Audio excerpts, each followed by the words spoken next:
Madam Speaker, on Monday, 22nd August, I was at a 7th-month dinner at Serangoon Gardens.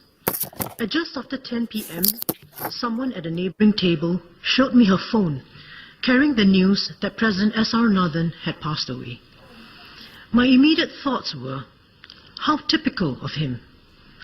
August had been an extremely busy month for national events, what with the National Day Parade and celebrating our athletes' achievements at the Rio Olympics.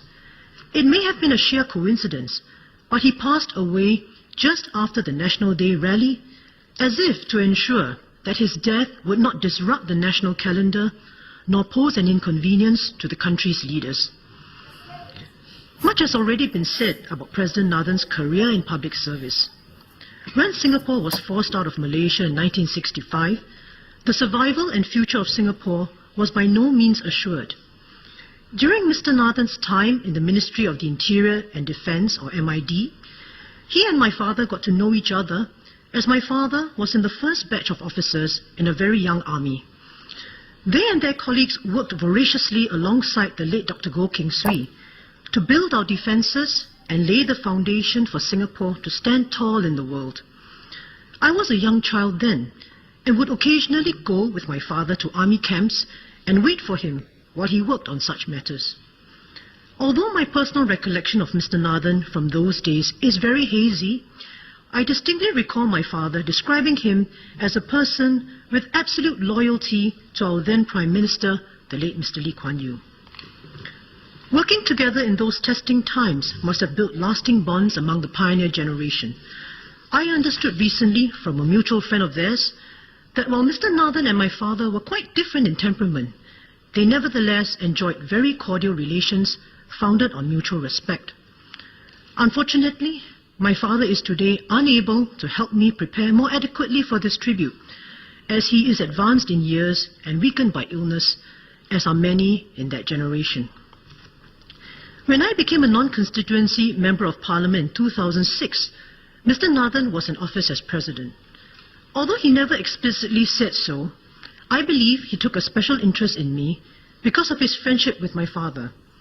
When I would encounter President Nathan at various events, he consistently made the effort to seek me out to have a word with him, sending his aides scurrying to locate me in the crowd. I remember one occasion when he was guest of honor at Temasek Polytechnic, where I used to work. That day, I was not involved in the program the President was officiating at, as it was, as one would say, above my pay grade. Out of nowhere, one of the senior management called me on the phone frantically and asked, "Where are you now? The President has requested to talk to you." I went over and met President Nathan, much to the relief of the event organizers, who generally do not like surprises. And what did the President want? Nothing more than to say hello and to spend a few moments together shooting the breeze. Despite his tight schedule entertaining monarchs, presidents and prime ministers, President Nathan made much effort to reach out to the rest of us. Once in a while, he would invite me to the Istana for small group lunches. At such times, the depth of his diplomatic experience and his understanding of the world shone through. On one such occasion, one of the lunch group was sharing some observations he had made about political leaders in another country he had just visited.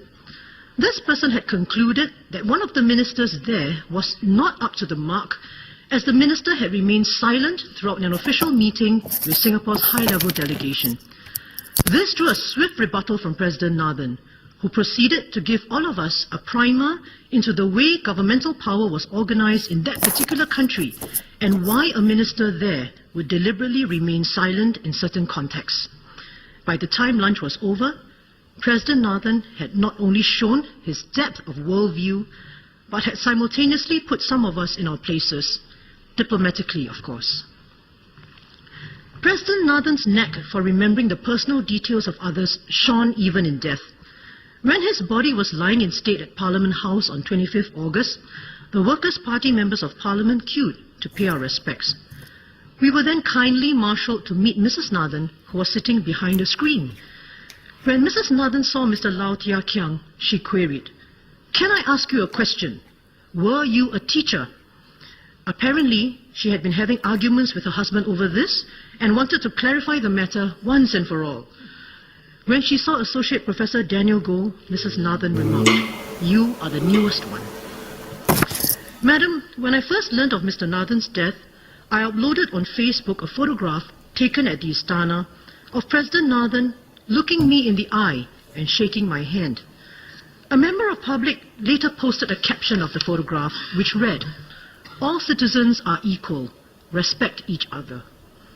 While few of us would consider ourselves equal to a president, Mr. Nathan made us feel that way. President Nathan was an integral part of the pioneer generation. I shall miss his grace.